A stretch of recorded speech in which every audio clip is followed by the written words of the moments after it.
स्वागत है आपका ब्रेक के बाद। और तमिलनाडु की सियासत की बात करेंगे, जहां सत्ता को लेकर सस्पेंस बरकरार है। तमिलनाडु में किसकी होगी सरकार, किसका होगा राज तिलक, यहां सत्ता का सस्पेंस किस तरह से आगे इसका सस्पेंस खुलेगा, ये कोई नहीं जानता। जादुई आंकड़े से दूर रहे टीवी के नेता विजय को 6 और विधायकों का समर्थन जुटाना मुश्किल हो रहा है।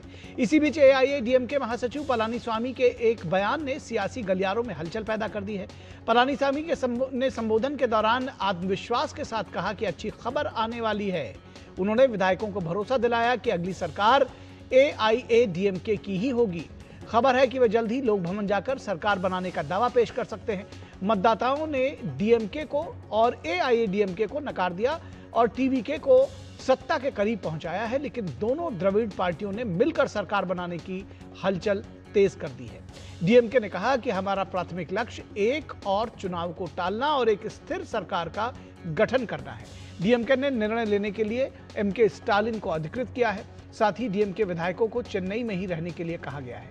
तमिलनाडु के विधानसभा चुनाव में विजय की पार्टी टीवीके 108 सीटें हासिल करने के बावजूद बहुमत के जादुई आंकड़े से 10 कदम दूर रह गई थी। विजय के लिए जीत के साथ बहुमत जुटाना अब सरकार के बनाने के लिए अब तक की सबसे बड़ी परीक्षा है। तमिलनाडु के राज्यपाल ने विजय की पार्टी को सरकार बनाने के लिए अब तक आमंत्रण नहीं दिया है। उन्हें सहयोगी दलों के समर्थन की पुष्टि करने के लिए कहा गया है। लोक भवन विजय के पास जादुई आंकड़े को सुनिश्चित करना चाहता है। टीवी के प्रमुख विजय ने राज्यपाल से मुलाकात जरूर की है, लेकिन वे उन्हें बहुमत के आंकड़ों को लेकर संतुष्ट नहीं कर पाए हैं। राज्यपाल राजेंद्र विश्वनाथन अर्लेकर ने टीवी के प्रमुख विजय को गुरुवार को समझाया कि उनकी पार्टी के पास सरकार बनाने के लिए आवश्यक समर्थन नहीं है। हालांकि राज्यपाल ने किसी भी गठबंधन को अब तक सरकार गठन के लिए आमंत्रित भी नहीं किया है।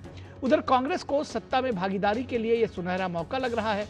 यही वजह है कि कांग्रेस ने टीवीके को समर्थन देने का फैसला किया है। खबर है कि कांग्रेस ने समर्थन में सत्ता में हिस्सेदारी की शर्त रखी है, लेकिन डीएमके ने बाकायदा प्रस्ताव पास करके कांग्रेस की इस पहल की निंदा की है, उस पर वादा खिलाफी का आरोप लगाया है।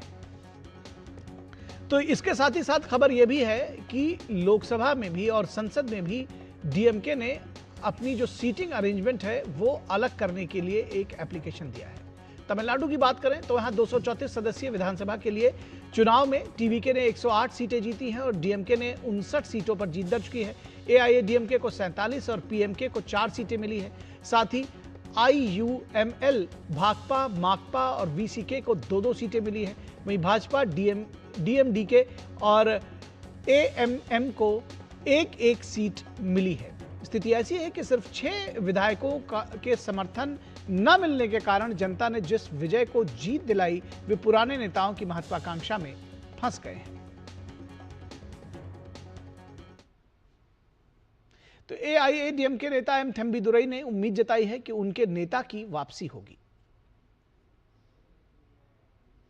Now so many discussions are going on. That is, I cannot say anything now. Everything will due course of time. We hope that good things will happen. My party, my leader will come back.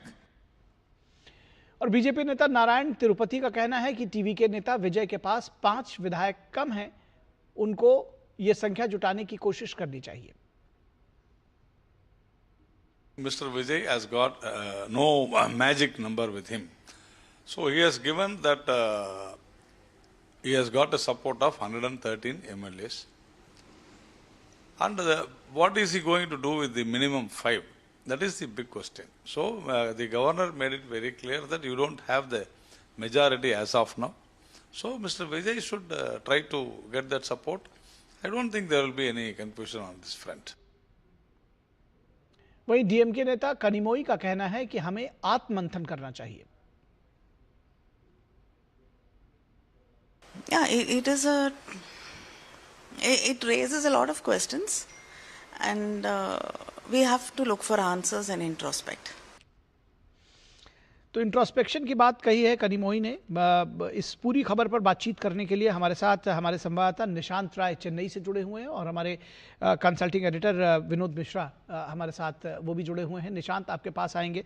किस तरह से ये एआईएडीएमके और DMK का ये जो सरकार बनाने की बात कह रही है, ये कहां तक परवान चढ़ता हुआ आपको दिख रहा है? क्या कुछ जानकारी देंगे?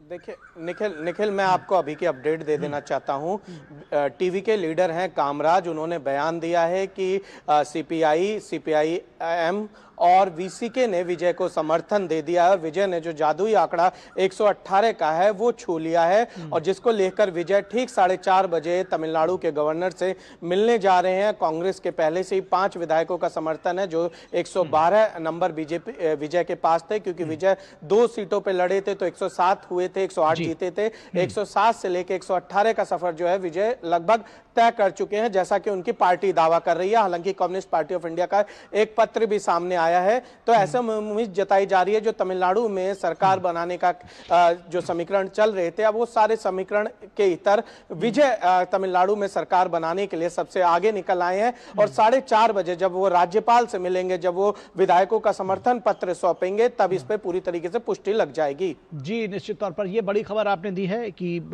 सीपीआईएम, सीपीआई और वीसीके ने समर्थन दिया है। 4:30 बजे विजय राज्यपाल से मिलेंगे। विनोद जी, किस तरह से देखते हैं आप?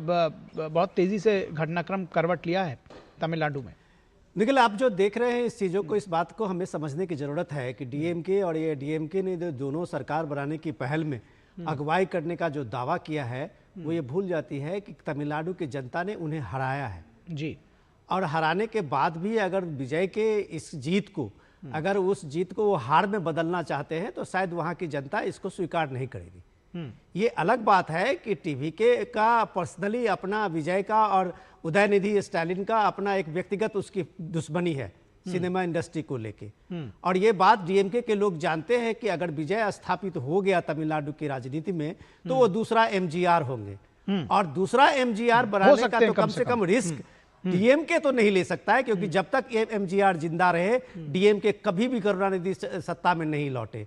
तो ये इंपॉर्टेंट चीज है कि क्यों डीएमके को लगता है कि टीवीके को एक मजबूत और स्थिर सरकार देने पे सबसे ज्यादा अगर खतरा है तो वो सीधे सीधे डीएमके को है।